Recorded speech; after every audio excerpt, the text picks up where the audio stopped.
Right, the red has now started to be picked. So there's 7 on the go at the moment. And just so you get Fairco, can you hold just one chuck edge?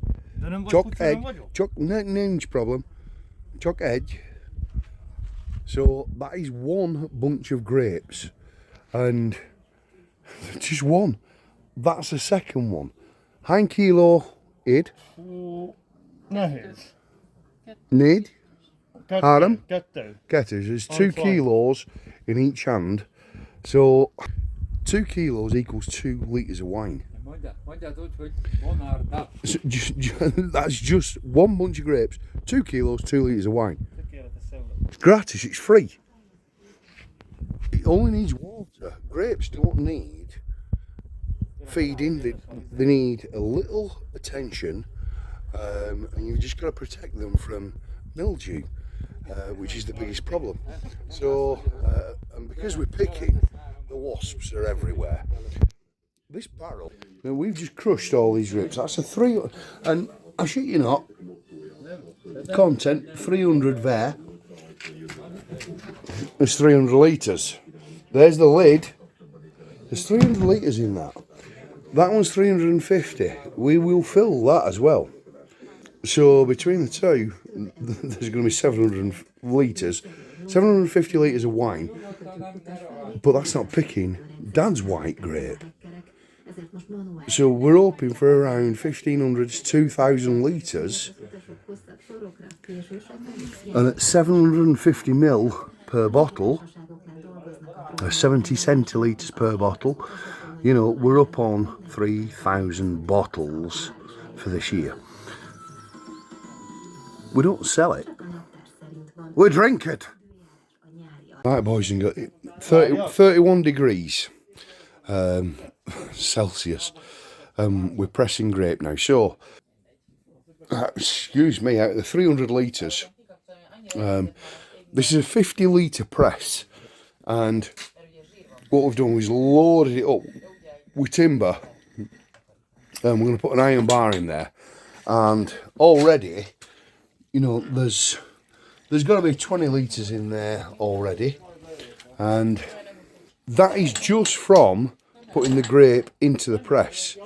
So you've got to do it slowly, and this is the process of making grape into wine. So, and it takes a lot of time and a lot of strength. So we're going to crank this on, me and Fairco. This is Fairco, Ferry, or Frank in English, and this is our job for the next several hours.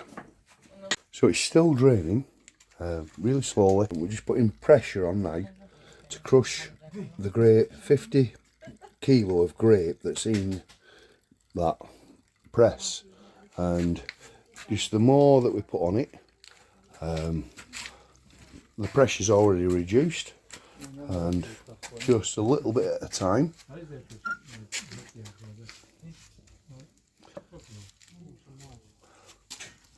And what you get is more.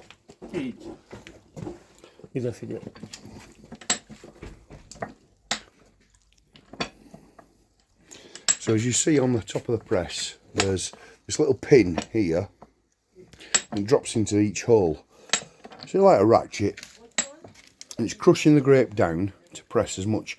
Now what we've got is a tube here to test the gravity of its sugar content.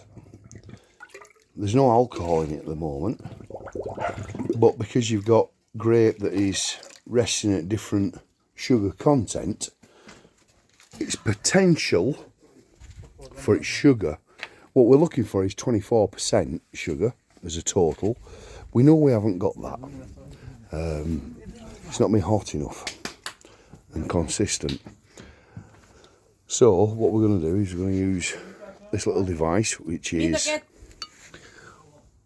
this is going to tell us how much sugar we need to put in. So, 18. 18 So teas and yachts is 18% sugar, which means for every single, if we want to bring it up to 19%, we need to add 4 kilo of sugar per 50 litres. So, and we need to bring it up to the 24%. This is the magical number to turn wine into grape into wine, and that gives you your 12.5–13% vino. So you know, you go to the shop and you buy, and you want a decent tasting wine, but I say we've had a lot of rain this year, not just permanent sun. You need rain, but you also need the sun. So the sugar content, if we'd have waited another 2 weeks, maybe the sugar content would have gone higher, and we'd have got a wine that we don't need to add sugar to it. But there you go. So this is the next process, and we'll add sugar shortly, just to get it up to that magical 24, and then here we go.